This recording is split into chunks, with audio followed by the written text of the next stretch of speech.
बिस्मिल्लाहिर्रहमानिर्रहीम। अस्सलाम वालेकुम नाज़रीन, प्रोग्राम सिटी 10 में खुश आमदीद। मैं हूँ आपकी मेज़बान अना यूसुफ। उम्मीद आप सब लोग ठीक ठाक होंगे। दिन का आगाज़ भी बहुत अच्छा होगा। मौसम तब्दीली के साथ साथ कुछ आप सुस्त सा फील करते हैं, ऐसा सुबह उठने को दिल नहीं करता। मेरे साथ तो अक्सर आजकल ऐसा हो रहा है, लेकिन अपने आप को जितना आप एक्टिव रख सकते हैं, मॉर्निंग वॉक ज़रूर करें। ऑल्दो कुछ लोग स्मॉग की वजह से भी परेशान हैं, लेकिन चले जी, जो जिनको इससे ज़्यादा प्रॉब्लम हो रही है, घर में आप कोई छोटी मोटी एक्सरसाइज जो हम आपके साथ शेयर करते रहते हैं कर सकते हैं। फीडबैक भी हमें दीजिएगा, जो आप पूछना चाह रहे हैं हमें, वो भी अपने सजेशंस भी शो के लिए दिया कीजिए। इंशाल्लाह हम वो चीज़ें अपने शो का हिस्सा बनाएंगे। प्रोग्राम का आज के बाकायदा आगाज़ कर लेते हैं। हमारा पहला सेगमेंट है एक दिन एक नेकी। आज का पैगाम आपके साथ शेयर करेंगे। नहमदुहु व नसल्ली अला रसूलिहिल करीम, अम्मा बाद। मेरे दोस्तों, बुज़ुर्गों, भाइयों और मेरी बहनों, आज का मेरा पैगाम ये है कि रसूल अकरम सल्लल्लाहु अलैहि व आलिहि वसल्लम की ख्वाब में कैसे ज़ियारत मुमकिन हो सकती है। हर मोमिन की ये तमन्ना है कि काश के मैं ख्वाब में रसूलुल्लाह सल्लल्लाहु अलैहि वसल्लम की ज़ियारत कर सकूं, क्योंकि अल्लाह के नबी सल्लल्लाहु अलैहि व आलिहि वसल्लम ने इरशाद फरमाया, मन रआनी फिल मनाम, जिसने मुझे ख्वाब में देखा उसने मुझे ही देखा, क्योंकि शैतान मेरी शक्ल में नहीं आ सकता। अब ये ज़ियारत करना कैसे मुमकिन है?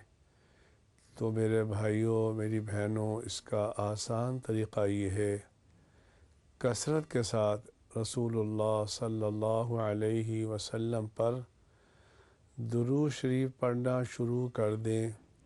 इंशाअल्लाह सरकार दो आलम सल्लल्लाहु अलैहि वसल्लम का इंशाअल्लाह नींद के अंदर, ख्वाब के अंदर ज़रूर दीदार हो जाएगा। अल्लाह मुझे भी आपको भी दीदार मुस्तफ़ा सल्लल्लाहु अलैहि वसल्लम नसीब फ़रमाए। व आखिरु दावाना अनिल हम्दुलिल्लाहि रब्बिल आलमीन।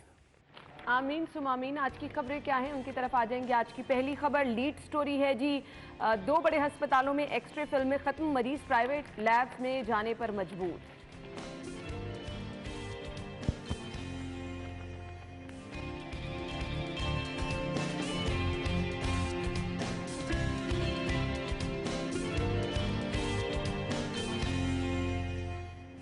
अच्छा जी, अस्पतालों में सहूलियात नहीं तो क्या हुआ? गुजरात के लिए मजीद 14 अरब की ग्रांट जो है वो जारी की गई है।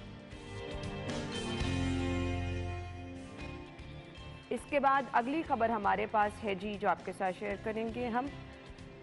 शहर में 2000 जराइम पेशा गैंग सरगर्म।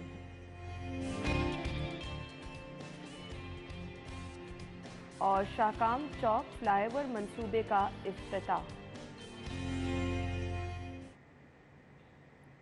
अच्छा जी, खबरों की डिटेल्स की तरफ आएंगे। हमारे साथ हमारे सीनियर रिपोर्टर शाहिद सिप्रा साहब दुर्रे नायाब मौजूद है। अपने शो में वेलकम कहेंगे। अस्सलाम वालेकुम। वालेकुम अस्सलाम। क्या हाल चाल है आपके? बिल्कुल ठीक ठाक, शुक्र है। अच्छा जी, अब आ जाते हैं पहली खबर, जो कि डेली सिटी 42 की लीड स्टोरी है। खबर हमारे पास है जी, तशखीसी टेस्ट करवाने वाले मरीजों को मोबाइल से इमेज की तस्वीर उतार कर डॉक्टर्स को दिखाने का मशवरा दिया जाने लगा है। मुफ्त मशवरे वैसे बाय द वे ऐसे ही होते हैं। अच्छा जी, अरबों की जदीद मशीनरी मौजूद है, एक्सरे नापैद हैं। मुझे ऑलमोस्ट 3 दिन हो गए हैं शहर के अस्पतालों की खबरें हम शेयर कर रहे हैं। कल जो हमने खबर आपसे शेयर की कि एक बच्ची जिसको उकाड़ा से लेकर आया जाता है, बच्ची 35% झुलस गई। 3 साल की बच्ची जिसको सबसे पहले रेफ़र किया गया चिल्ड्रन में, चिल्ड्रन वालों ने इनकार कर दिया। उन्होंने कहा जिना ले जाएं, जिना वालों ने इनकार कर दिया। उसके बाद म्यू हॉस्पिटल रेफ़र किया गया, उन्होंने भी इनकार कर दिया। सो बच्ची थी अपने घर में, बच्ची का इलाज करने के लिए कोई तैयार नहीं था। अस्पतालों की सूरत हाल उससे कुछ दिन पहले आपको म्यू हॉस्पिटल से खबर ये दी कि बच्ची जो कि एक वहाँ पर डेड बॉडी उसकी है, उसके ऊपर चींटियाँ घूम रही हैं। अब अस्पतालों में अद्वियात नहीं मिल रही हैं। डेंगी जो पेशेंट हैं उनके साथ क्या सलूक हो रहा है, डाटा छुपाया जा रहा है। आज ये खबर है कि एक्सरे फिल्में ही ख़त्म हो गई हैं। तरजीहात क्या हैं, समझ से बाहर है। शाहिद सिप्रा साहब। बिस्मिल्लाहिर्रहमानिर्रहीम। देखें, तरजीहात तो आपके सामने है, उस पर हम बाद में आएंगे। बात यह है कि जब इंतखाबात होते हैं, इलेक्शन होता है, तो तमाम सियासी जमातों का आपको नारा याद होगा कि हम सेहत और तालीम पर काम करेंगे और सेहत अवालीन तरजीहात में शामिल होगा। लेकिन अफसोस के साथ कहना पड़ता है कि हर आने वाली गवर्नमेंट का ये नहीं रहा कि इसको तरजीह दी जाए। आम जो गरीब और मतवसत तबका है जिसने गवर्नमेंट हॉस्पिटल में जाना है, उसकी यही ख्वाहिश होती है कि आपको सस्ती अद्वियात वहाँ से मिल जाएँ। डॉक्टर्स जो बैठे हैं उनका तजर्बा अपनी जगह पे, अगर वहाँ से चेकअप करवा के बुनियादी ज़रूरत क्या होती है गरीब पेशेंट की, उसको सस्ती वहाँ से अद्वियात मिले। अब क्या है कि आजकल के मौसम के मुताबिक आप देखें कि ऐसे में एक्सरे मशीन का ख़राब होना या फिल्म का ख़त्म होना या सिटी स्कैन आप नहीं कर रहे, तो जब आपका लंग्स का प्रॉब्लम होगा, जब आपका वायरल इन्फेक्शन फैल रहा होगा, तो इसमें दो चीज़ें हैं, या आपका एक्सरे होना है सबसे पहले जब भी आप जाएंगे, खांसी या आपको कोई वायरल कोई इन्फेक्शन है, डॉक्टर आपको रिकमेंड करेगा कि एक्सरे करवाएं। तो है ना प्राइवेट लैब्स, वहाँ चले जाएं। नहीं तो वो फिर माफिया है ना, हाँ। उस तरफ भी आ जाते हैं। अच्छा, उसके बाद क्या है कि आपका सिटी स्कैन है, अगर खुदा ना खास्ता आपको सांस की प्रॉब्लम हो रही है, उसमें कोविड भी अभी एग्जिस्ट करता है। हमारी कौम ना माने, वो तो आज से 2 साल पहले भी नहीं मानती थी, लेकिन अभी एग्जिस्ट करता है, अभी केसेस उसके रिपोर्ट हो रहे हैं। कोविड में भी सबसे अच्छा जो रिजल्ट है वो आपका सिटी स्कैन में है। आप सिटी स्कैन करवाते हैं, उसकी बुनियाद पर आपको पता चलता है कि कल लंग्स की क्या सूरत हाल है और कोविड किस हद तक फैला है। दोनों चीज़ें, दोनों बीमारियां साथ साथ चलते हुए आपकी गवर्नमेंट का मामला जो हैं वो अपनी जगह पे, लेकिन इन गरीब और मतवसत तबका से ताल्लुक़ रखने वाले जो लोग हैं जो हॉस्पिटल्स की तरफ आ रहे हैं, इनकी कौन सुनेगा? पंजाब गवर्नमेंट तो नहीं सुन रही, ये तो बड़ी सीधी सी बात है। अच्छा, फिर यहाँ MS है, आपकी हॉस्पिटल इंतज़ामिया है, उनको ये नहीं मालूम होता कि हमारे पास स्टॉक कितना मौजूद है, हमारा रोज़ाना की बुनियाद पर कितना पेशेंट आ रहा है, और फिर एक वक्त में अगर इस तरह का वायरल इन्फेक्शन, सबको पता है कि मौसम तब्दील होगा तो आएगा, तो ऐसे में इजाफी स्टॉक ख़रीदना है, किसने ख़रीदना है? बेसिकली हस्पताल इंतज़ामिया से लेकर पंजाब गवर्नमेंट की सबकी नहली और ये गफलत है, जिसका खमियाजा आज जो गरीब आवाम है वो हॉस्पिटल्स में दर बदर की ठोकरें खाने पर मजबूर हो रही है। उसकी सूरत में एक के बाद एक खबर हस्पतालों में बुरे हाल की। शाहिद सिपरा साहब ने बहुत बेहतर तरीके में बता दिया कि जी किसकी गफलत है। इस गफलत को पूछने वाला कोई है दुरे नायाब? यहाँ पर कोई किसी के अंदर इंसानियत जिंदा है? मैं तो ये सोच रहा था, जिस तरह शाहिद ने बहुत अच्छे तरीके से एलेबरेट किया सारे इशू को, लेकिन लोगों को ना ये गलत फहमी ये भी दूर होगी कि चौधरीयों की जब हुकूमत आती है तो बहुत ज़्यादा उसमें गरीब परवरी होती है, उसमें बहुत ज़्यादा ख्याल रखा जाता है। पता नहीं, मुझे तो खुद हैरानी होती है इस बात पे। काम किया उन्होंने, मुझे खुद हैरानी होती है कि चौधरी परवेज़ इलाही साहब जब 10-11-12 साल पहले वज़ीर आला थे तो उन्होंने इतने काम किए, अस्पतालों में काम किए, सड़कों पे काम किए, लेकिन अब सिर्फ 54 अरब अगर आप गुजरात को ही देने हैं तो आप ये अस्पताल भी प्राइवेटाइजेशन नज़र करके बेचते हैं, ताकि जो बोझ डॉक्टर सरकारी तौर पर प्राइवेट माफिया को फ़ायदा पहुंचाने के लिए आवाम पे डाल रहे हैं, तो फिर उसको लीगलाइज कर दिया जाए और जो पैसे आपको मिले आप वो गुजरात पे लगा लें, आप मंडी बहाउद्दीन पे लगा लें, आप गुजरांवाला और साइड डिवीजन पे लगा दें। मुझे सिर्फ ये बता दें, आम बंदा कहाँ जाए, किसको? मैं अब कल वालिद साहब जो बच्ची के थे उनकी हमने टेलीफोन कॉल अपने शो में ली। उन्होंने कहा जी मैंने मोनिस इलाही साहब को मैसेज कर दी हैं, बच्ची की तस्वीरें भेज दी हैं, डॉक्टर साहिबा को, डॉक्टर यास्मीन राशिद साहिबा को भेज दी हैं।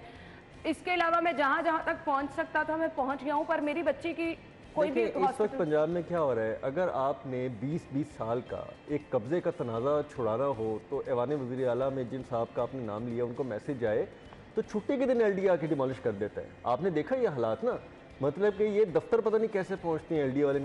मैं बीट करता हूँ, मैं इनके पे हंसता हूँ कि ये पता नहीं दफ्तर कैसे पहुँचती हैं। इन्होंने ऐवान वज़ीर आला में जिन साहब का आपने नाम लिया, एक फ़ोन पर छुट्टी वाले दिन आके 20 साल का तनाज़ा, किसी का लैंड का आपस में डिस्प्यूट था, आके गिरा दिया है। रिस्पॉन्स होगा तो ऐसे होगा, और अगर आम आवाम की बात होगी तो वो नहीं होगी। मैंने इस्लामाबाद और विफाक के अस्पतालों का भी पिछले दिनों में ये मुआवजना देख रहा था कि क्या वहाँ पे लोगों को इस तरह की शिकायत है, क्या वहाँ के अस्पतालों में शहबाज शरीफ साहब के जाने से विफाक में कोई फ़र्क पड़ा है? बड़ा वाज़िया फ़र्क पड़ा है।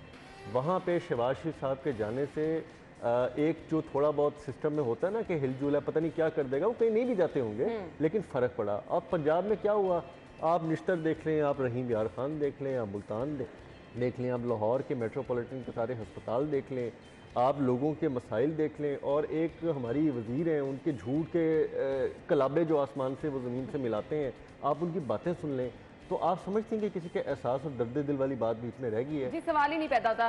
शाहिद सिपरा साहब, आपको याद होगा इसी गवर्नमेंट ने ऐलान किया था नया अस्पताल बनाने का, डॉक्टर साहिबा ने मदर चाइल्ड हेल्थ गंगाराम में इफ्तिताह किया था, वहाँ से भी हालात कुछ माजरत के साथ अच्छे पता नहीं चलते हैं। वहाँ पे भी धक्के लोग खा रहे हैं और सिफारिशें ढूंढ रहे हैं। यकीन माने मैं तो 2-3 केस ऐसे सुन बैठी हूँ कि मैं परेशान हो गई हूँ कि किसी को आप रेफ़र भी करें ना कि आप सरकारी हॉस्पिटल में जाएं, आप बिल्कुल नहीं कह सकते हैं। देखिए उसकी वजह क्या है कि आप किसी हॉस्पिटल में किसी को रेफ़र कर भी दें, चले आप और हम लोग या किसी का कोई जानने वाला होगा, कितने % लोग होंगे? 1 या 2% लोग होंगे। अच्छा, वो भी रेफ़र कर दें, लेकिन जब आपके आगे मशीनें ही ख़राब होंगी, आपके पास कुछ मौजूद ही नहीं होगा, तो बड़ा आसान जवाब होगा कि हमारे पास मौजूद नहीं, हम टेस्ट नहीं कर सकते। तो ये तो इसके बाद तो ख़त्म हो गया। गरीब आदमी का सबसे जो अहम इशू होता है कि उसको अगर सेहत की सहूलत या तालीम की सहूलत अच्छे तरीके से मिल जाए, गवर्नमेंट उसका बोझ उठा ले तो आसानी हो जाती है। दूर नयाब मियाँ शहबाज शरीफ साहब का जिक्र कर रहे थे, 3 आपने अपने इंट्रो में जिक्र किया है कि 3 इंसिडेंट हुए हैं। मैं बड़े यकीन के साथ कह सकता हूँ कि पहला इंसिडेंट आपने वो कीड़े मकोड़ों वाले चींटियों वाला जिक्र किया है। अगर शहबाज शरीफ बतौर CM पंजाब होते, वो MS भी अपनी ड्यूटी पे ना होता और उस वक्त जो ड्यूटी डॉक्टर थी वो भी ना होता, आज इन्वेस्टिगेशन हो रही थी। दूसरा आपने जिक्र किया कल के केस की, चिल्ड्रन हॉस्पिटल में गए, बर्न यूनिट ये वो नहीं था, उसकी वजह से वो इधर उधर होती रहे, ये भी ना होते। आज हम जिसका जिक्र कर रहे हैं ये सब लोग ना होते। उसकी क्या वजह थी कि वो एडमिनिस्ट्रेटर बहुत अच्छे हैं भी, और ये पंजाब में जो उन्होंने काम किया वो सबको नज़र भी आता है। उनका ये नहीं था कि मुअत्तल कर दिया या उसकी वजह से इंक्वायरी कमेटी बन गई, लेकिन उसकी वजह से ना सिर्फ लाहौर बल्कि पंजाब भर में एक ऐसा मैसेज आता था कि आपकी निचली सतह पर जो मराकज़ बने हुए हैं वहाँ तक वो मैसेज जाता था, जहाँ पे कोई मॉनिटरिंग करने वाला नहीं है वहाँ भी मामला ठीक होते थे। यहाँ क्या है कि 3 बड़े इंसिडेंट हो जाते हैं, उसके बावजूद आपकी पंजाब गवर्नमेंट ने कोई नोटिस, सोए बैठे हैं, कोई इन्वेस्टिगेशन, कोई किसी से सोए नहीं बैठे। सॉरी सिप्रा साहब, सोए नहीं बैठे। नहीं, वो ये माजरे के साथ ये डेलिबरेटली करते हैं, जानबूझ के करते हैं। हमें प्रेस कॉन्फ्रेंस में ये लोग ये टॉन्ट मारते हैं, ताने मारते हैं कि जी आप तो है ही नहीं, फलानी जमात के साफी हैं, आप फलाना लिफाफा साफी हैं। हाँ, ये बड़ा आसान है। हमें टॉन्ट मारे जाते हैं, हमें कहा जाता है आप झूठे हैं। और आप हालात देखें, क्या लाहौर की 1.25 करोड़ की आबादी इन अस्पतालों में जाके झूठ बोलती है। हमारा कसूर ये है कि हम अगेंस्ट द विंड इनकी चीजें हाईलाइट कर देते हैं, और हमें इन्होंने ये एक फिजा दे दी है जी कि साफी जो मर्जी नहीं जी, ये कहते हैं कि हम डेंगू का डाटा छुपा रहे हैं, अमवात जितनी हो रही हैं हम उससे बिल्कुल कम बता रहे हैं, हम 3 बता रहे हैं, 16 अमवात हो रही हैं, तो हम मीडिया भी यही दिखा दे तो बस ठीक है जी, सब कुछ चल रहा है। आपके डॉक्टर्स एहतजाज कर रहे हैं, हम कह दें कि जी गवर्नमेंट का इसमें कोई कसूर नहीं, अद्वियात कहते हैं गवर्नमेंट का कोई कसूर नहीं, फिर हम बिल्कुल ठीक है। ब्रेक लेंगे, ब्रेक के बाद कुछ गुजरात में मेहरबानियां क्या हो रही हैं उसका जिक्र करेंगे, हमारे साथ रहिएगा।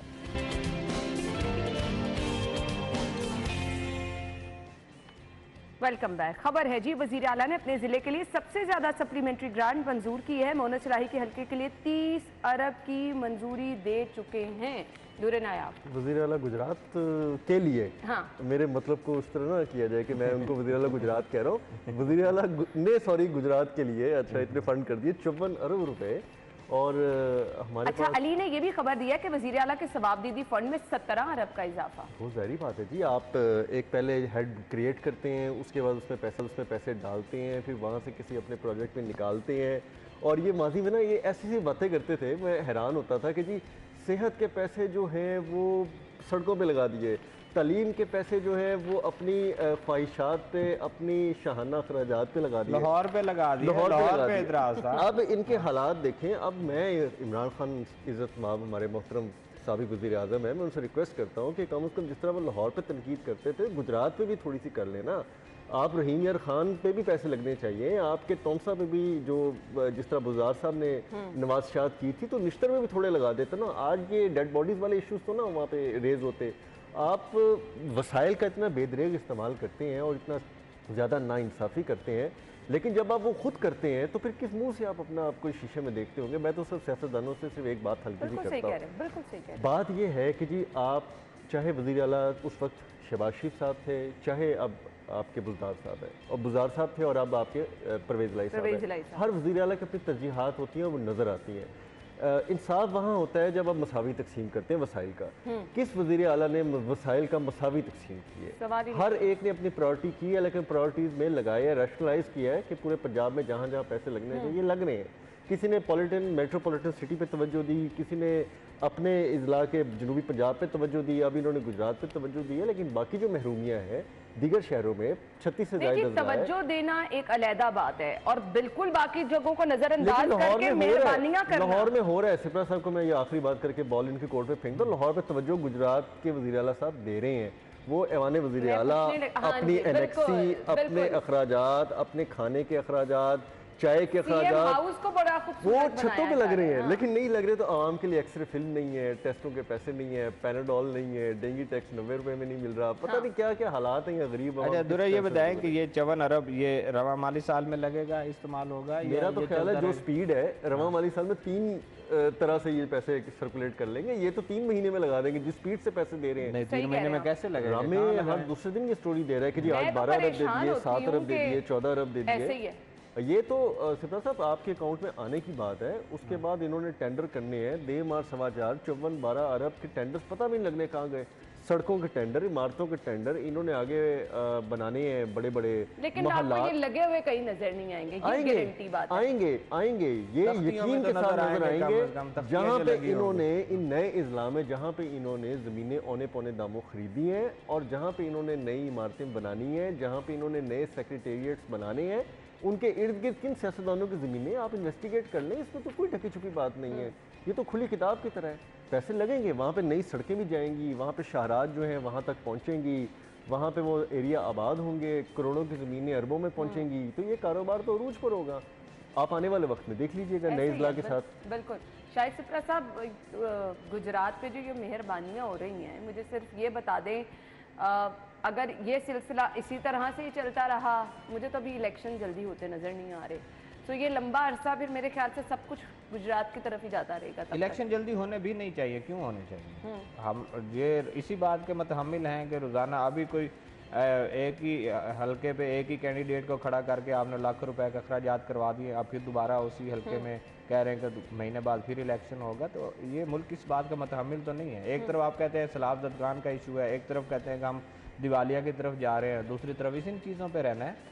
कुछ चीज़ों को मुस्तहकम भी होने दें, पाकिस्तान की इकोनॉमी को किसी जगह पे जाके खड़े भी होने दें। ये क्या बात हुई कि आज एक प्राइम मिनिस्टर है, कल दूसरा मुस्तहकम होने दें, हो रही है मुस्तहकम, हो जाएंगी। 1 साल तो देना, इसको थोड़ा हौसला करें। अब बात कर लेते हैं गुजरात में तो बहुत ज्यादा हो जाएगी। देखें, सियासी तौर पे इलेक्शन लड़ने के लिए ये सारे मसाइल किए जाते हैं। ये जितनी आज हम तनकीद कर रहे हैं, ये शायद उनको सियासी तौर पे कहीं ना कहीं शायद फ़ायदा हो जाए, लेकिन जो ये कह रहे हैं दुर्र जनाब के ज़ाती तौर पर भी इनको फ़ायदा होगा। और ये माजी में इस तरह की कई कहानियाँ किस्से मौजूद है कि जहाँ पर इस तरह की डेवलपमेंट की जाती है उसकी सराउंडिंग में एकड़ के हिसाब से ज़मीन खरीदी जाती है और बाद में मरलों के हिसाब से वो बिकती है और ये पॉलिटिशियंस ही बेचते हैं। बात यह है कि आप लगाएं, गुजरात में एतराज़ नहीं है, लेकिन पंजाब की तरफ भी तो देखें। पंजाब की जो गरीब आवाम जो आप नारा लगाते हैं उनको भी तो देखें कि उनकी सड़कों का क्या हालात हैं, उनके हॉस्पिटल्स का क्या हालात है, उनके स्कूल्स जहाँ पे बच्चों ने जाना है उनके क्या हालात हैं, अद्वियात का क्या। लाहौर में अद्वियात और मशीनें चल नहीं रही और आप मज़ाफ़ात में क्या देखेंगे? बिल्कुल आपने सही। तो फिर तरजीहात यही है कि हमने इलेक्शन अपना बनाना है, अपने इलाके के लोगों की सड़कें बनाकर। इसका क्या मतलब है कि एक NA का हल्का और एक PP का हल्का उसको संवारा जा रहा है, इसके अलावा सब ख़त्म है कि NA से जनाब उनके बेटे लड़ लेंगे और PP से चोई साहब खुद लड़ लेंगे। इसके अलावा ये अरबों रुपए का और उनका वोट बैंक तो बन जाएगा ना। नहीं, किस तरह बनेगा? जरूरी तो नहीं है। हम तो बहुत क्या कहते हैं, याददाश्त हमारी जो कौम की है वो तो बड़ी कम है, कमजोर है बहुत। ये तो मुमकिन नहीं है कि आप सड़कें शाहराएं बनाएं और उसके बाद आप ये कि मैं इलेक्शन भी जीत जाऊंगा, यहाँ से मुमकिन तो नहीं है। कुछ लोग कहते हैं कि चले ठीक है, हमारे इलाके में इन्होंने काम किया, हम उसकी बुनियाद पर इलेक्शन दें। लेकिन पंजाब में पाकिस्तान तहरीक इंसाफ की जो हुकूमत बननी है वो एक MPA की नशिस्त गुजरात से नहीं बननी। बिल्कुल आपने सही वो तो आपने जनूबी पंजाब के पता नहीं किस जिले तक जाना है और उस और मतवसत तबके को और वो जो आबादियां हैं जिनको आज पूछने वाला कोई नहीं है, वहाँ पे सरमायाकार लोग जो मौजूद है, अगर उनको फंड्स नहीं मिलेंगे और कुछ ना देखें, आप फंड्स दें कुछ ना कुछ लग जाए तो गरीब खुश हो जाता है कि सड़क सिर्फ बना देना, एक सड़क बना दें, इलाके का काम कर दें, हॉस्पिटल में अद्वियात दे दें और सड़कें बना दें, लोग खुश हैं।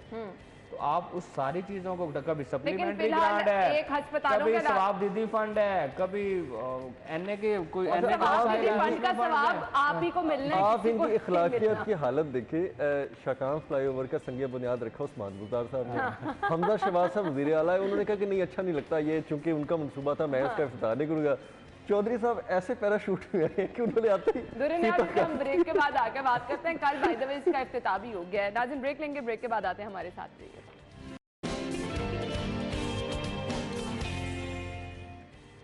एक बार फिर से खुशामदीद कहेंगे और ख़बर अब हमारे पास ये है कि जी कल शाहकाम फ्लाईओवर का इफ्तिताह किया है। जी वज़ीर आला पंजाब ने इसका इफ्तिताह किया है। रोज़ाना 1,20,000 गाड़ियों को सिग्नल फ्री सहूलत मिलेगी। दुनिया ट्रैफिक का मसला तो हल हो गया है, फिर इस पे आते हैं इफ्तिताह। देखिए ट्रैफिक का मसला हल होना और हुकूमत का मसला हल हो गया है क्योंकि इस हुकूमत लग गई है हुकूमतों को ना ये हुकूमतों को ये समझ नहीं आ रहा था कि इसका इफ्तिताह किसने करना है। संग बुनियाद बुज़दार साहब ने रखा था, फिर हमजा साहब ने मना कर दिया था क्योंकि उनका प्रोजेक्ट नहीं था। चौधरी साहब ने अब आके इफ्तिताह कर दिया है। संगे बुनियाद एक ही प्रोजेक्ट पे किसी और का है, इफ्तिताही तख्ती किसी और की है। ये दो तख्तियों का रिवाज भी ना ये जब से पीटीआई गवर्नमेंट आई और उसके बाद अब ये चौधरी साहब की गवर्नमेंट आई है ना, इसके बाद ये पनपना शुरू हो गया। ये पहले नहीं था, पहले एक ही तख्ती होती थी। और समटाइम ऐसा होता था कि शहबाज शरीफ साहब ने तो बहुत सारे ऐसे मनसूबे जिनका इफ्तिताह ही नहीं किया।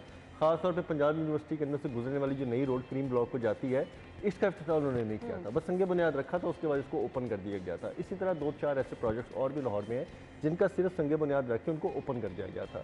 लेकिन यहाँ पे हालात ये है कि प्रोजेक्ट बहुत ज़रूरी था, इन्होंने डिले किया, अननेसेसरी डिले हुआ। ये प्रोजेक्ट मार्च में कंप्लीट होना था और आज आप देखें अक्टूबर हो गई है। 6 मंथ की डिले है इस प्रोजेक्ट पे और इसकी बहुत ज़्यादा नाकिस प्लानिंग थी जिसकी वजह से डिले हुआ, वरना डिले नहीं होना था। आप देखें शेरावाला भी खुल गया, गुलाबदेवी अंडरपास भी खुल गया, एक यही नहीं चल रहा था तो बड़ा मुश्किल से इन्होंने इसको चलाया है। बहरहाल अब प्रोजेक्ट चल चुका है। 1,20,000 गाड़ियों को रोज़ाना फ़ायदा होगा, काउंटिंग जो ट्रैफिक काउंट है इस पर। और उससे ना सिर्फ गाड़ियों को फ़ायदा होगा बल्कि लाहौर के अंदर एक न्यू इंटरेस्ट पैदा होगी। अगर कोई मुल्तान से आ रहा है, अगर कोई जनूबी पंजाब से आ रहा है और उसने लाहौर के अंदर एंटर होना है तो ठोकर पे बर्डन कम होगा। वो बहरिया टाउन की तरफ से अंदर एंट्री लेगा और एंट्री लेके वो सीधा नहर के साथ लॉन्ग द कैनाल आएगा और आके लॉन्ग द कैनाल ठोकर पहुंच जाएगा।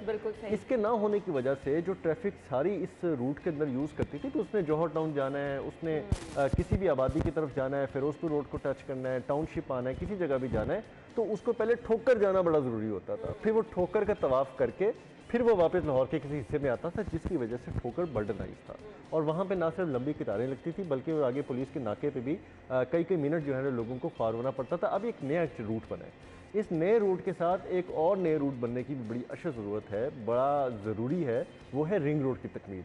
जब रिंग रोड की तकमील होगी ना तो आप देखिएगा कि मांगा के पास जाके जहाँ पे ये बर्जर फैक्ट्री है पेंट वालों की, और एक आपका वो एक रिजॉर्ट सा आ जाता है, एक्वा कोई एक रिजॉर्ट है, उसके पास सीधा मुल्तान रोड पे आप जीटी रोड पे आपको ट्रैफिक उतारेगी सुंदर के करीब। आप फिर देखें फिर किसको ज़रूरत है कि वो बहरिया की तरफ आए, ठोकर की तरफ आए, वो सीधा वहाँ से चढ़ेगा, रिंग रोड पकड़ेगा, चाहे रायविंड जाए, चाहे आपके एयरपोर्ट जाए, चाहे डिफेंस जाए, किसी भी तरफ जाए। यानी कितने अच्छे ऑर्गेनाइज तरीके से आप अगर ये चीजें करें तो ट्रैफिक। लेकिन एक सियासी जमात ये भी कहती रही है कि सड़कें बनने से कौमें नहीं बनती। मैं यही कहने लगा था, अब फिक्रा साहब को बॉल देते हैं। मैं यही कहने लगा था, मैंने कहा जिन सड़कों का जिक्र आप दुर नयाब कर रहा है, इन यही अंडरपासेस, यही सड़कें, इन्हीं की तख्तियों का निशाना ये गवर्नमेंट किसी ने लगानी है, किसी ने नहीं लगानी होती रही। लेकिन हमारे लीडर जो हैं वो कहते भी रहे कि कभी ये इंफ्रास्ट्रक्चर या इस तरह की जो चीज़ें बनती हैं उनसे कौमें नहीं बनती। लेकिन ये जिस तरह प्रोजेक्ट मुकम्मल हुआ है और इसकी वजह से लाखों लोगों को रोज़ाना फ़ायदा होगा, ये तो शायद वो लोग हैं जो सोसाइटीज़ में बसते हैं, लेकिन जो मुल्तान से लोग आ रहे हैं और वो इससे शायद ज़्यादा तादाद होगी जो लोग होंगे। फिर हाउसिंग सोसाइटीज़ का वहाँ पे डेवलप होना, अतराफ में आपके बाकी सोसाइटीज़ बन रही है, रेजिडेंशियल एरिया बन रहा है, उनका होना, ये सारी चीज़ें मैटर करती हैं। बात वहीं पे आ जाती है कि अवामी फलाह के अगर मंसूबे बने हैं तो उनको बर वक्त मुकम्मल होना चाहिए। इस पर हुकूमत को सियासत नहीं। बिल्कुल आपने सही कहा। हम ब्रेक लेते हैं नाज़रीन, ब्रेक के बाद वापस आते हैं हमारे साथ।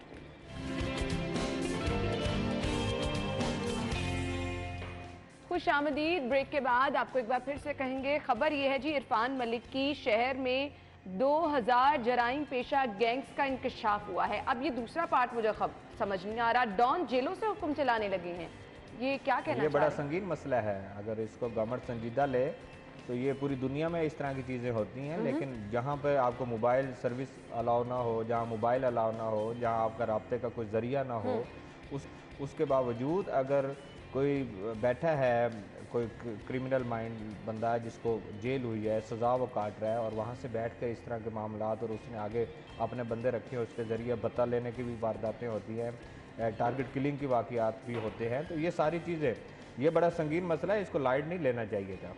लेकिन अब सामने बात आ रही है कि इस तरह के मामला चल रहे हैं और इस तरह की चीज़ें सामने आ रही है, तो मेरे ख्याल में ना सिर्फ जेल इंतज़ामिया बल्कि उसके साथ साथ पंजाब गवर्नमेंट और कानून नाफिज करने वाले जो हमारे इदारे हैं उनको मुतहरिक होने की ज़रूरत है कि ऐसे कौन लोग हैं जो उनको फैसिलिटेट कर रहे हैं। इस तरफ ही आने वाली थी, फिर अंदर के लोग ही फैसिलिटेट कर रहे हैं ना? एक बंदा जेल में बैठा है, या तो फिर दो तीन चीजें हैं, या फिर उनको मोबाइल की सर्विस कोई दे रहा है, या फिर पीटीसीएल जो लगे हैं उनकी कोई सर्विस दे रहा है, या फिर तीसरा है कि उनको कोई मुलाकातें उनकी करवा रहा है। ऐसे ही है। और जो मुलाकात उनके साथ करने आ रहा है वो किस तरह की मुलाकातें हो रही हैं, कौन कर रहा है, ये सारी चीजें। और यहाँ तो बड़ा स्टेट ऑफ द आर्ट निजाम है, जेलों में कैमरे लगे हैं और हमने जो एक इम्पैक्ट देखा है, साई साहब भी अक्सर बताते हैं, ऐसा पॉसिबल है कि कोई चीज़ ढकी छुपी रहे? बहुत सारे ग्रे एरियाज होते हैं, इनको पता होता है कहाँ पे कैमरे की रसाई नहीं है, कहाँ पर बात करनी है, कहाँ पे मैनुअल पैगाम रसानी करनी है आपस में, कि एक दो बंदों ने आपस में बात की, वो बात बाहर पहुंच गई। आखिर वो जेल में काम करने वाला जो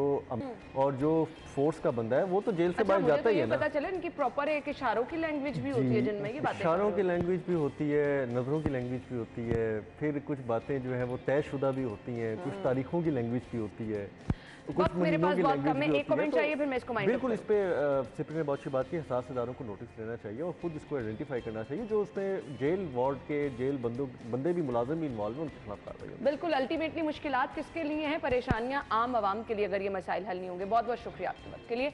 नाज़रीन, ब्रेक होगी, हेडलाइंस, फिर आते हैं वापस शो में।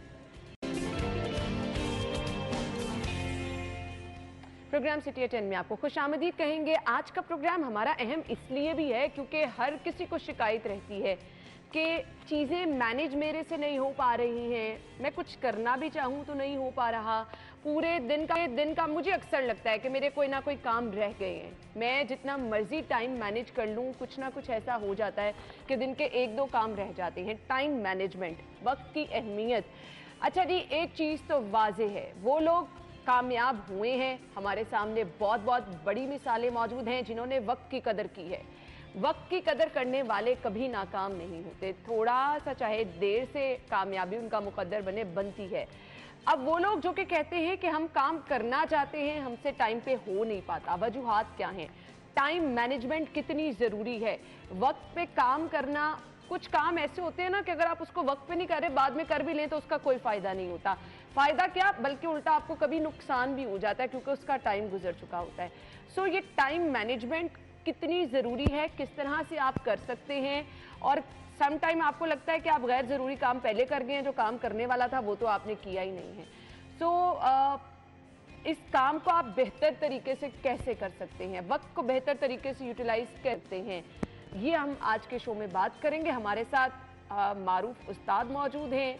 आप मेरे ख्याल से इनकी बातों में जितना वजन है और जितनी बातें आप इनकी समझ लेते हैं, हम इसलिए बार बार इन्हें मदऊ करते हैं ताकि आपके लिए हम कुछ अच्छी गुफ्तगू सामने लेके आ सके। कासिम अली शाह साहब ने हमें ज्वाइन किया। अस्सलाम वालेकुम। वालेकुम सलाम मेरी बहन, क्या हाल चाल है? अल्लाह का बड़ा ही शुक्र है, अल्हम्दुलिल्लाह रब्बिल आलमीन। बहुत बहुत शुक्रिया आपके वक्त के लिए।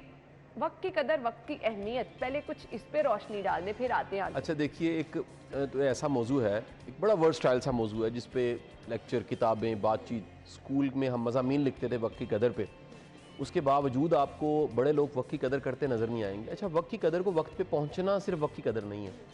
वक्त की कदर का असल मतलब है कि वक्त आपको मिला, आपने वक्त को इस्तेमाल कैसे किया, यानी वक्त को बेहतर तरीके से इस्तेमाल करना है। जिस तरह मिसाल ले लीजिए छोटी सी, कि दो लोगों को एक जितने पैसे दिए जाएं, एक को 1000 रुपीज़ और दूसरे को भी 1000 रुपीज़ दिए जाए और शाम को हिसाब किया जाए, तो आप कमेंट करेंगे एक शख्स पे कि आपने तो पैसे उड़ा दिए, आपने तो फजूल खर्ची कर दी, या आपने पैसे से जो खरीदा उसकी तो कोई ज़रूरत ही कोई नहीं थी। एक शख्स जो होगा वो उस 1000 रुपये को बेहतरीन इस्तेमाल करके आएगा।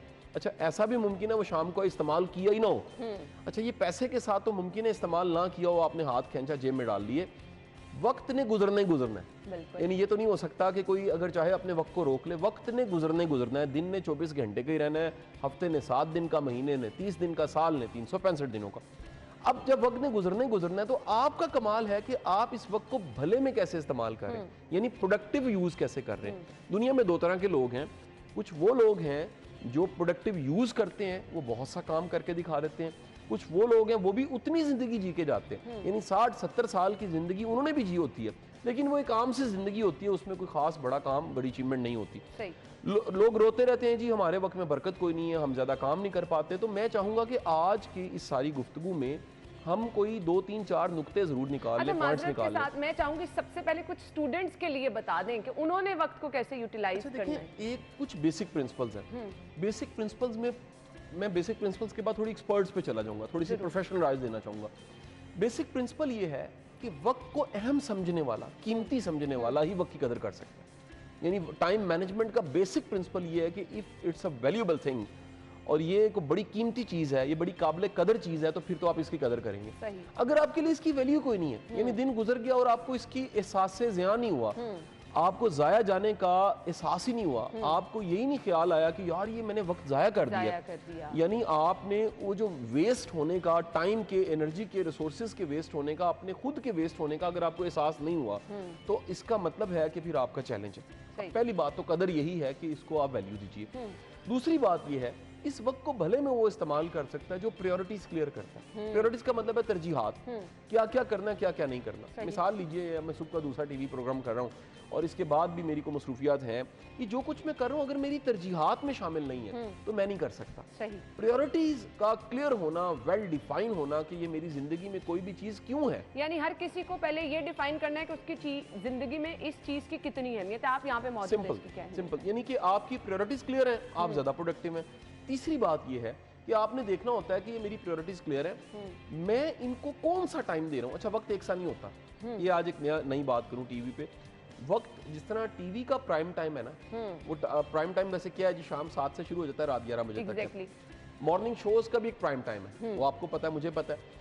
इसी तरह आपके पूरे दिन में कुछ आपके भी प्राइम टाइम होते हैं, ये हमें ढूंढने चाहिए। सबका एक जैसा नहीं होता। सही। यानी कि ऐसा मुमकिन है कुछ लोग सुबह स्लो होते हैं, कुछ लोग जो हैं वो दोपहर को फास्ट हो जाते हैं, कुछ लोग दोपहर को स्लो होते हैं, शाम को फास्ट हो जाते हैं, कुछ लोग नाइट लवर होते हैं, कुछ लोग इवनिंग लवर होते हैं। असल में आपका प्राइम टाइम वो है जिसमें आपकी प्रोडक्टिविटी ज़्यादा है, जिसमें आप ज़्यादा अच्छा परफॉर्म करते हैं। मैंने मसलन ढूंढ लिया कि जो सुबह का उठ के दोपहर तक का वक्त है, मैं मैक्सिमम काम इसमें कर लेता हूँ। मेरी कोशिश होती है कि इसको फुलफिल्ड किया जाए, किसी भी सूरत प्रोडक्टिव बनाया जाए, लर्न किया जाए, टाइम के साथ दूसरे एक मीटिंग को जोड़ा जाए, दरमियान में वक्त बच गया उसमें लर्न किया जाए। मैक्सिमम प्रोडक्टिविटी मैंने देखा मेरी जोहर तक होती है। एक बड़ी तादाद की ऐसे ही होगी, लेकिन सबकी नहीं भी होती। आगे आपने देखना है कि आपने जोहर की, मैं ब्रेक ले लेता हूँ जी, ब्रेक लेने के बाद मैं शॉर्ट ब्रेक कैलूले की भी ले लेता हूँ, 10 मिनट की, 15 मिनट की मैं रेस्ट कर लेता हूँ, और उसके बाद रिमेनिंग को मीटिंग्स पड़ी हैं, कोई क्लोजिंग करनी है, 5 बजे तक क्लोज कर लिया। आपने सबसे पहला काम अपने वक्त को कदर दी, वैल्यू दी, प्रायोरिटीज क्लियर की। दूसरी चीज़, तीसरी चीज़ आपने तय किया मेरा बेस्ट टाइम कौन सा जिसको मैं इस्तेमाल कर सकूँ। अब अगर ये स्टूडेंट्स की बात करें तो स्टूडेंट्स को देखना चाहिए कि उनको सबक याद कब होता है। रिसर्च ये बताती है ज़्यादातर लोगों को सबक सुबह याद होता है। सुबह का जो वक्त होता है, क्योंकि माइंड खाली होता है, याद करने वाली चीज़ों को सुबह याद करना चाहिए। प्रैक्टिस करने वाली चीज़ों को, जैसे मैथमेटिक्स है, जैसे इक्वेशंस हैं, उनको हमेशा शाम और रात में कर देना चाहिए। अच्छा, कुछ स्टूडेंट्स आदि होते हैं वो रात को ही पढ़ते हैं। असल में रात का कमाल नहीं होता, रात में आप डिस्कनेक्ट हो जाते हैं सबसे, अंधेरा होता है, राब्ता नहीं होता। अच्छा, कुछ लोग लैंप लगा के पढ़ते हैं। लैंप का भी कमाल ये है कि फोकस बिल्ट हो जाता है कि आपको इर्द गिर्द की चीज़ें नहीं दिख रही होती, सिर्फ सामने टेबल किताबें दिख रही होती हैं, तो उसमें आप ज़्यादा पढ़ लेते हैं।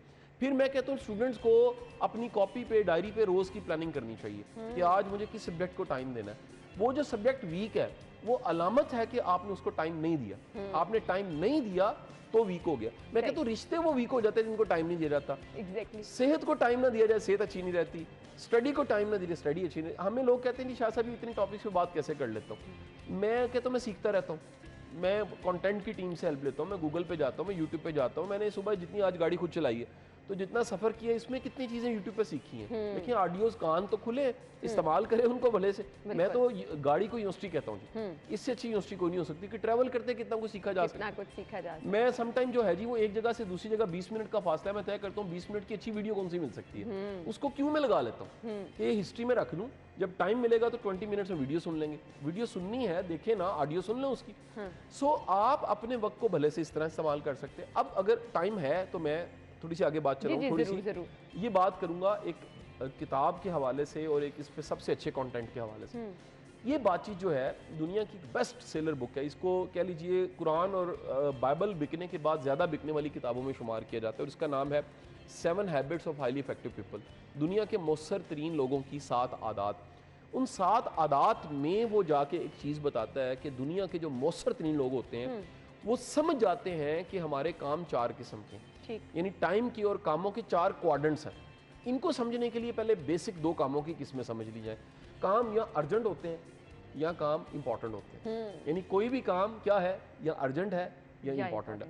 मिसाल लीजिए, ये टीवी प्रोग्राम मैंने करना है, ये 11 बजे मैंने शुरू किया, ये 11 बजे से 15 मिनट या आधा घंटा पहले अर्जेंट हो चुका था, लेकिन ये सुबह मैंने आयशा को आज सुबह पहले मैसेज किया, आपको बता रहा था कि मैं शायद ना आ सकूं।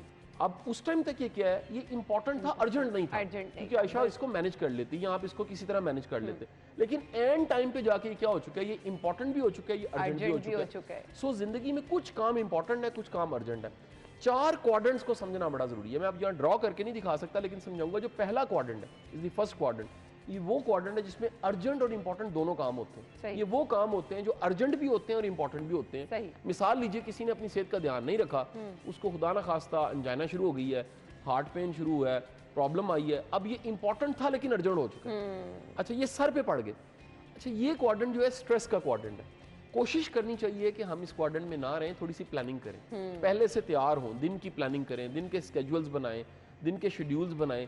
ज्यादा प्रोडक्टिव डे उनके होते हैं जो डे प्लान लिखते हैं। मेरी टीम मुझे, मतलब अगर आपकी इजाजत हो तो मैं दिखाना चाहूंगा कि वो क्या करती है। बस स्क्रीन तो नहीं उस तरह से क्लियर कर सकेगी, लेकिन फिर भी मैं थोड़ी सी वो कह लीजिए रोशनी डालना चाहूंगा कि मेरी टीम, मिसाल लीजिए 17 का मैंने निकाल लिया कैलेंडर, तो वो पूरे कैलेंडर में लिखती है कि किस टाइम पे क्या हुआ, आपने कहाँ क्या करना है। जब डे क्लोज हो जाता है, ये बड़ी इंपॉर्टेंट चीज है, तो वो मेरी रिपोर्ट मुझे सेंड करते हैं पूरे दिन की, कि आज पूरे दिन उसमें ना ये बताना बड़ा जरूरी है कि उसमें किस लेवल पे चीजें लिखी हैं। मिसाल लिखा है, ये मेरी मीटिंग है, ये कहाँ हुई है, मेरा ऑफिस लिखा हुआ है, उसमें सर्व क्या किया गया, जूस सर्व किया गया, उस मीटिंग में स्टेटस कंप्लीट है या अधूरी थी वो भी लिखा गया, उसका टाइम लिखा गया।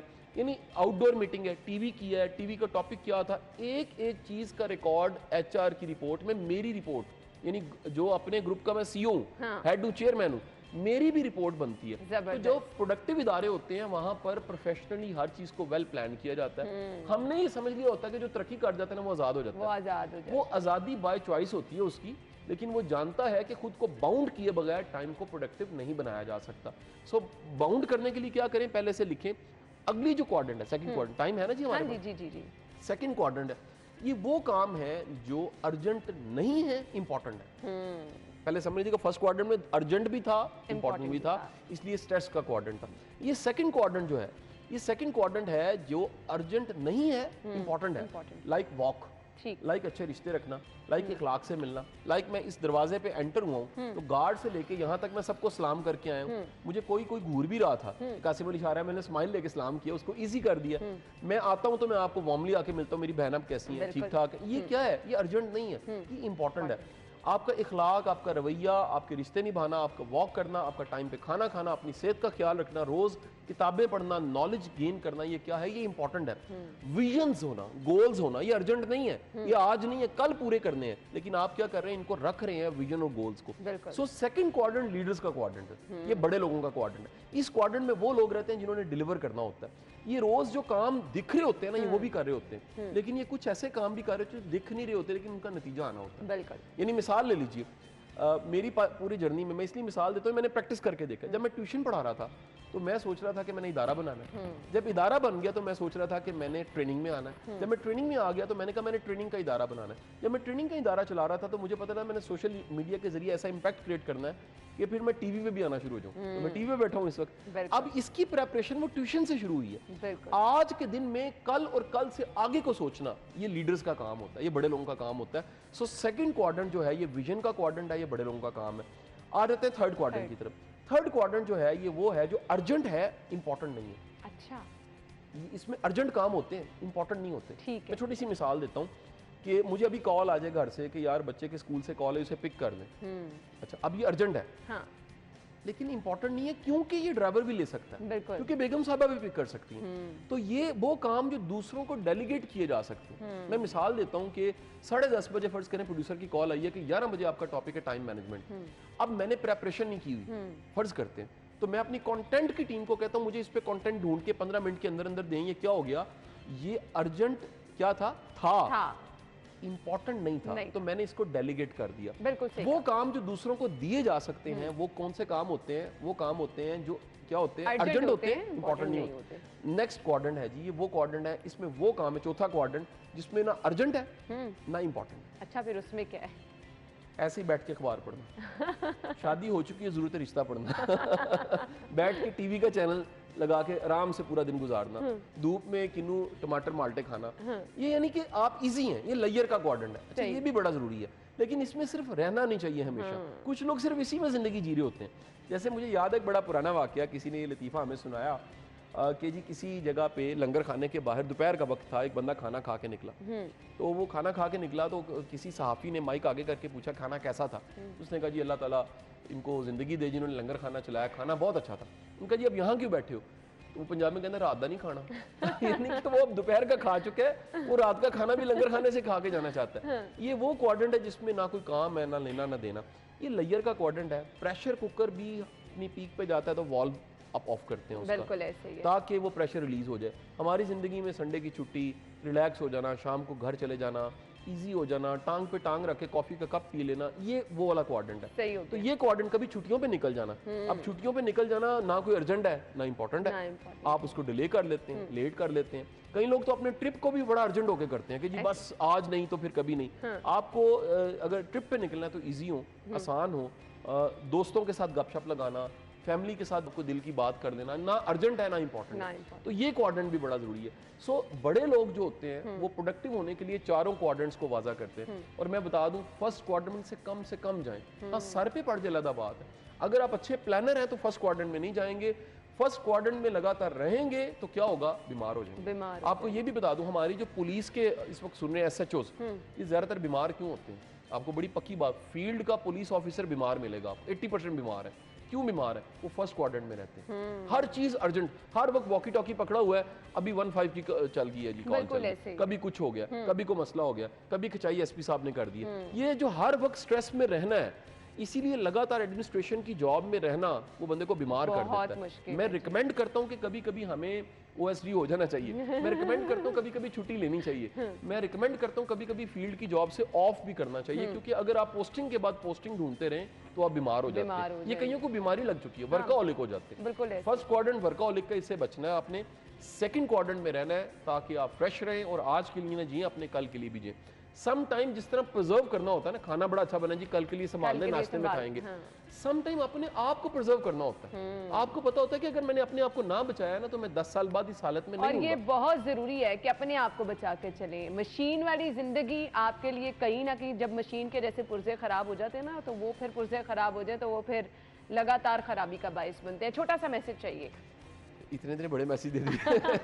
अच्छा, छोटा सा मैसेज यही है कि अल्लाह ने आज का वक्त दिया है, इस आज के वक्त में अपने एक दिन को, कल को प्लान कर दीजिए। कल को प्लान कीजिए। मेरा मानना है कि अगर जो दिन को, एक दिन को अच्छा प्लान करता है, वो पूरी जिंदगी को भी प्लान कर सकता है। जो एक दिन को अच्छा प्लान नहीं कर सकता, वो लाइफ को क्या प्लान करेगा? बहुत अच्छी बात है। और जब चीजें आप प्लान करके चलते हैं तो यकीन मानिए उसका नतीजा भी, उसका फीडबैक भी बहुत अच्छा और वेल प्लान भी आपके सामने आता है। थैंक यू सो मच, बहुत बहुत शुक्रिया। नाज़रीन, ब्रेक होगी, वापस आएंगे एक ब्रेक के बाद। Welcome back. ब्रेक से पहले हमने बात की वक्त की अहमियत, टाइम मैनेजमेंट और प्रोडक्टिव टाइम को कैसे बनाया जा सकता है। अब कुछ लोग टाइम अच्छे तरीके से यूटिलाइज कर लेते हैं, लेकिन उनका प्रॉब्लम क्या रहता है कि वो कोई भी डिसीजन नहीं ले पाते हैं और उनको लगता है कि अच्छा अगर ये करेंगे तो ऐसा ना हो कि इसका रिजल्ट अच्छा ना आए। अच्छा, अगर वसवसे है ना जो कि आपको घेर लेते हैं और इन दी एंड क्या होता है कि आपके अंदर वो डिसीजन लेने की पावर नहीं रहती है। आप हमेशा दूसरों के मरहूने मिन्नत होते हैं, अच्छा फलां कह देगा तो शायद मेरा काम ठीक हो जाए। खुद से आपने अपने लिए जब तक डिसीजन नहीं लेना, खुद से अपने लिए कुछ डिसाइड नहीं करना, आप आगे नहीं बढ़ सकते हैं, आपको बेहतर नताइज नहीं मिल सकते हैं। सो अगर आप स्टूडेंट लेवल पे हैं, अगर आप कोई बिजनेस करना चाह रहे हैं, अगर आप लेट्स सपोज शादी करना चाह रहे हैं, ये डिसीजन लेना कितना ज़रूरी है और ये पावर आप कैसे अपने अंदर डेवलप कर सकते हैं और जिन लोगों में इसकी कमी होती है उसकी रीजंस क्या होती हैं, वो भी डिस्कस करेंगे। हमारे साथ माहिर नफ्सियात अली अजमल मौजूद हैं, वेलकम कहेंगे। अस्सलाम वालेकुम। वालेकुम सलाम। क्या हाल चले आप? I am fine, thank you. Thank you, आपके वक्त का भी बहुत बहुत शुक्रिया। सबसे पहले तो ये बताइएगा, ये पावर जो है कि आपने अपना डिसीजन खुद लेना है, कितनी ज़रूरी है? जी, ये पार तो बहुत ज़्यादा ज़रूरी है कि किसी शख्स ने अपना डिसीजन खुद लेना है और डिसीजन लेना भी है। पहली बात तो है खुद लेना है, और दूसरी बात ये है कि आम तौर पे हमारे आजकल यूथ में ख़ास तौर पे इन डिसीजन की बहुत ज़्यादा प्रॉब्लम है कि वो एक तो ये बात है ना कि हम अपना डिसीजन खुद लें, और दूसरी बात ये कि डिसीजन लें भी। लोग क्या कर रहे हैं, मशवरा कि बहुत सारे लोगों से कर लिया कि मैं क्या करूं, कैसे करूं, by the end of the day फिर भी डिसीजन नहीं हो पा रहा। उसकी वजह से होता ये कि बहुत सारा टाइम जो है हमारा और बहुत सारी एनर्जी जो है ये इन डिसीजन की कैफियत में वेस्ट हो जाती है। अच्छा, मैं आपको यहाँ पे एक बात बताऊं, जो रिसर्च हमें मिलती है और जो मेरा अपना एक्सपीरियंस में है, क्लिनिक पे बहुत सारे मेरे पास लोग जो हैं अपना इलाज करवाने भी आते हैं, ये बात याद रखें कि गलत डिसीजन इतने नुकसान नहीं करता जितना ये जो वसवसे की कैफियत है, अनसर्टनिटी के डिसीजन लूँ तो क्या लूँ और कैसे लूँ, ये ज़्यादा नुकसान करता है। आम तौर पे डिसीजन जो हैं वो गलत हो भी जाते हैं। एंड बाय द वे, दुनिया में कौन सा ऐसा शख्स है जिसने कभी कोई गलत फैसला ना किया हो? एग्जैक्टली, गलत चीजें करके ही आपको राइट ट्रैक का पता चलता है और आपको पता चलता है कि डिफरेंस दोनों में क्या है। एग्जैक्टली।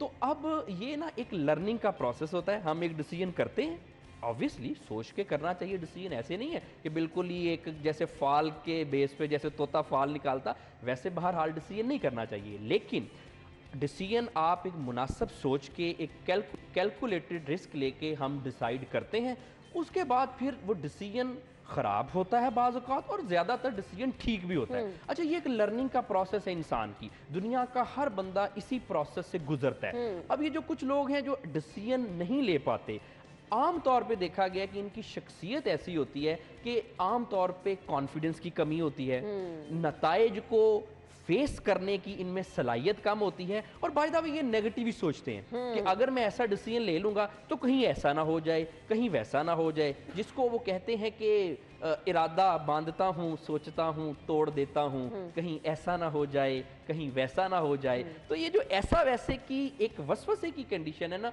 ये इंसान की बहुत खतरनाक कंडीशन। अच्छा, कुछ लोग होते हैं कि वो मतलब एक उनकी हैबिट है कि 10 लोगों से पूछना है कुछ करने से पहले, तब तक तसल्ली नहीं होती और करनी फिर अपनी मर्जी है। हाँ जी, ये बेसिकली ना ये तो मशवरा, जहाँ तक बात है ना, ये 10 लोगों से तो नहीं खैर पूछना चाहिए, क्योंकि कोई भी डिसीजन अगर आप 2-3 से लोगों से ज़्यादा पूछेंगे ना, तो उसके बाद वो जो इतने डाइवर्स किस्म के हमें मशवरे आना शुरू हो जाते हैं कि वो डिसीजन कभी भी नहीं ठीक हो सकता। तो इस वजह से अगर आपने कोई पर्सनल डिसीजन लेने हैं तो चले एक आध बंदे से मशवरा करने में कोई हर्ज नहीं है, अच्छी बात है। ये जो वसवसे और थॉट्स हैं, इन पे किस तरह से काबू पाया जा सकता है? देखिए, ये जो वसवसे आते हैं हमें बाज़ औक़ात के, जी कहीं ऐसे ना हो जाए, कहीं वैसे ना हो जाए, ये 2-3 वजूहात की बिना पे आते हैं। सबसे पहले तो कुछ लोगों के ऐसे पास्ट एक्सपीरियंसेस होते हैं जिनको उन्होंने बड़ा एग्जैजरेट किया होता है कि मैंने फलां टाइम पे ऐसा किया था, उसकी वजह से मेरे साथ ये हो गया, अब भी मेरे साथ ऐसा ना हो जाए। ये बहुत ही आपने रेलिवेंट पॉइंट उठाया। तो यहाँ पे मैं ऑडियंस को ये बताना चाहता हूँ कि हर शख्स के लाइफ में बुरे तजर्बात होते ही हैं। हमें ये सिर्फ लगता ही है कि जी मेरे साथ लाइफ ने ये किया, हाँ। अदरवाइज क्योंकि तो मैं इस फील्ड में, इस प्रोफेशन में हूँ कि मुझसे तो लोगों ने सारी बातें करनी होती हैं, और अल्हम्दुलिल्लाह मेरे क्लिनिक पे दुनिया के कामयाब तरीन लोगों से लेकर बहुत आम तरह के लोग भी आते हैं। मैं इसी नतीजे पे पहुंचा हूँ कि दुनिया में, ज़िंदगी में हर शख्स को बुरे तजर्बात का सामना करना ही पड़ता है। और ज़िंदगी आपकी हिस्सा बनती ऐसी है ना कि आपके साथ कुछ अच्छे तजर्बात होते हैं, कुछ बुरे तजर्बात होते हैं, और हमेशा आप अच्छे बुरे दोनों तजुर्बात से सीखते हैं, लर्न करते हैं और फिर आगे चलते हैं। सो एक वो जो आपके अंदर होता है ना कि बस अब ये काम कर लेना है, फौरी तौर पे डिसीजन लेना, वो पावर आप किस तरह से डेवलप कर सकते हैं? बिल्कुल, वो पावर हम इस तरह से डेवलप कर सकते हैं कि जो इसके पीछे फैक्टर्स हैं कि क्यों नहीं पावर डेवलप होती है हमारी, उनको कंट्रोल करके। जैसे एक तो मैंने आपको बताया कि बुरे तजर्बात जो हैं, हर इंसान ये सोचे कि हर एक के साथ होते हैं, ऐसा कोई नहीं है कि एक दो तजर्बा बुरा हो गया अब ज़िंदगी बुरी है। एक चैप्टर का मतलब ये नहीं है कि पूरी किताब बुरी है। दूसरी बात ये होती है कि एक तो अपने पास्ट एक्सपीरियंस को थोड़ा निगलेक्ट करें, दूसरा इसको अगर इम्प्रूव करना है आपने तो ज़रा आप अपने आप में अपने सेल्फ कॉन्सेप्ट को इम्प्रूव करें। हर शख्स अपने बारे में कुछ ना कुछ सोचता है। जब हम आम तौर पर अपने आप से बातें करते हैं तो कुछ हम अपने आप को यार कह के बुलाते हैं, कोई नाम लेके बुलाता है, कोई किसी तरह से अपने आप को मुखातब करता है। हमेशा अपने आप को अच्छे चीज़ों से मुखातब करें, अपना सेल्फ कॉन्सेप्ट इंप्रूव करें, अपने आप को अच्छा समझें। ज़्यादातर लोग जो इन डिसीजन की कैफियत में होते हैं उनका सेल्फ कॉन्सेप्ट ही ख़राब होता है, उनका अपने बारे में राय अच्छी नहीं होती। और यहाँ पे मैं आपको बताऊं कि अगर किसी शख्स की अपने बारे में खुद ही राय अच्छी नहीं है तो लोग उसकी इज्जत क्या करेंगे? अब लोग उसकी इज्जत नहीं करेंगे, लोगों की जो उसकी राय है वो लोगों की नज़र में अच्छी नहीं होगी, तो फिर उसको मुख्तलिफ प्रॉब्लम्स आएंगी, जिसकी एक प्रॉब्लम इनडिसीजन भी है। इस तरह से इंप्रूव किया जा सकता है। उसके अलावा इसका तीसरा तरीका ये है कि हमें अपने ना ओवरऑल ज़रा मेंटल हेल्थ और वेल बीइंग पे तवज्जो देनी चाहिए। आमतौर पे हम क्या करते हैं कि सारा दिन हम गिरे हुए हैं, हम पैसे कमा रहे हैं, हम जॉब कर रहे हैं, हम हर रोल में परफेक्ट होने की कोशिश करते हैं, लेकिन हमने अपने आप को निगलेक्ट किया होता है। हर शख्स को चाहिए कि दिन का कुछ हिस्सा, कुछ टाइम वो अपने आप को भी दे, अपने बारे में अच्छे ख्यालात रखे, अपने आप को इम्प्रूव करे, अपने आप के साथ टाइम गुजारे। इससे क्या होगा? इससे हमारी पर्सनैलिटी इंप्रूव होगी, बिल्कुल आपने जिससे सही फिर कहा। इनडिसीजन की कैफियत जो है वो खत्म हो जाएगी। जब आप अपने लिए टाइम निकालेंगे और अच्छा टाइम निकालेंगे, आप अपने बारे में सोचेंगे, अपने बारे में कुछ डिसीजन लेने में भी आपको आसानी होगी। थैंक यू सो मच, बहुत बहुत शुक्रिया आपके वक्त के लिए। नाज़रीन, हम ब्रेक की तरफ, ब्रेक के बाद जब वापस आएंगे तो हमने कुछ सेगमेंट्स अपने प्रोग्राम का हिस्सा बनाने हैं, हमारे साथ ही रहिए।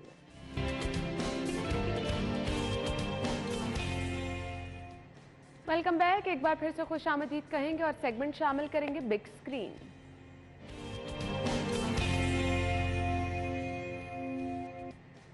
अच्छा जी, मूवी जो अब रिलीज होने जा रही है जिसके बारे में हम आपको बताने वाले हैं वो है टच बटन, जिसमें फिरोज खान ने ज़बरदस्त जो है वो एक्टिंग की है और इसके साथ साथ इसका ट्रेलर शायकीन को बहुत ज़्यादा पसंद आया है। मूवी जो है एक जैसे कि हम कह रहे हैं कि अब अच्छी चीज़ें हम जो है फिल्म इंडस्ट्री में भी देख रहे हैं जिनको सामने लेकर आया जा रहा है।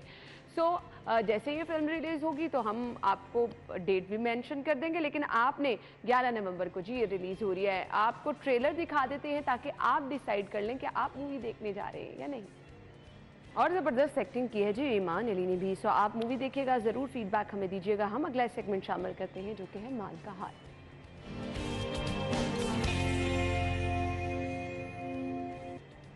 करेंसी रेट हमारे पास है, लिस्ट आपके साथ शेयर कर देते हैं।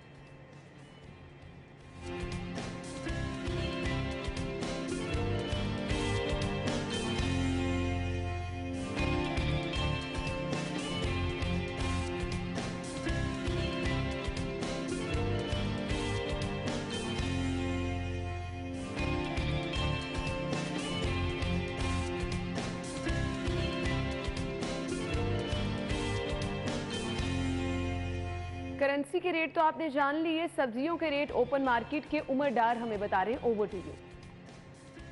कीमतों में उतार चढ़ाव जारी है। बाज़ जो सब्जियां हैं उनकी कीमतों में कमी ज़रूर वाक़ई हुई है, लेकिन ओपन मार्केट्स में जो सरकारी निर्ख से ज़ायद कीमत पे सब्जियां फ़रोख्त करने की रवायत जो है वो भी बरकरार है। जो टमाटर है वो 200 से 250 रुपये फ़ी किलो में फ़रोख्त किया जा रहा है। इसी तरह प्याज भी 100 से 150 रुपये फ़ी किलो में फ़रोख्त किया जा रहा है। दीगर जो सब्जियाँ हैं, शिमला मिर्च 315 जो उसका सरकारी निर्ख है, लेकिन ओपन मार्केट्स में 350 रुपये तक फ़रोख्त की जा रही है। मटर 285 सरकारी निर्ख के बजाय जो है वो 320 से 330 तक फ़रोख्त की जा रही है। इसी तरह दीगर जो सब्जियां हैं वो उनकी भी महंगी कीमतों ने जो शहरी हैं उनको सताया हुआ है। एक खातून हमारे साथ मौजूद हैं जो सब्जी की खरीदारी के लिए इधर आई हैं।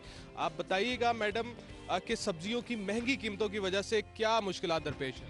बहुत मेरे मुश्किलात बच्चों को खा किसी वाले मिलता किसी वाले नहीं भी मिलता, फिर मजबूरी है, फिर मिर्चा नाल बच्चे नमक ला के रोटी खा लेंगे, मियाँ नहीं है, खुद आप ही काम कर दी। तो अब बताइएगा क्या आप मुतालबा करना चाहेंगे मुतल्लिका इंतजामिया से, हुकूमत से सब्जियों की कीमतों के हवाले से? मेरे अदरक दे रहे ने 250 दे रहे ने, भाई 200 भी दे रहे ने किलो। तो कितने जिथे एक दुकान से पूछो दूसरी दुकान से देंगे ने 400, कितने 300 भी दे रहे हैं, कितने 400 भी दे रहे हैं, कितने 500 भी दे रहे हैं। आपको अपनी मर्जी का रेट। आपके कहने का मकसद है कि सरकारी जो निर्ख मुकर्रर किया गया है उस हिसाब से सब्जियां नहीं फरोख्त की जा रही? नहीं उस तरह नहीं की। जी बिल्कुल, ये आपने खातून की गुफ्तगू सुनी। ठीक है, थैंक यू उमर। यानी सरकारी रेट पर तो अमल कहीं नहीं हो रहा। अपना बहुत सारा ख्याल रखिएगा। इंशाल्लाह कल मुलाकात होगी। इजाज़त दीजिए, अल्लाह हाफ़िज़।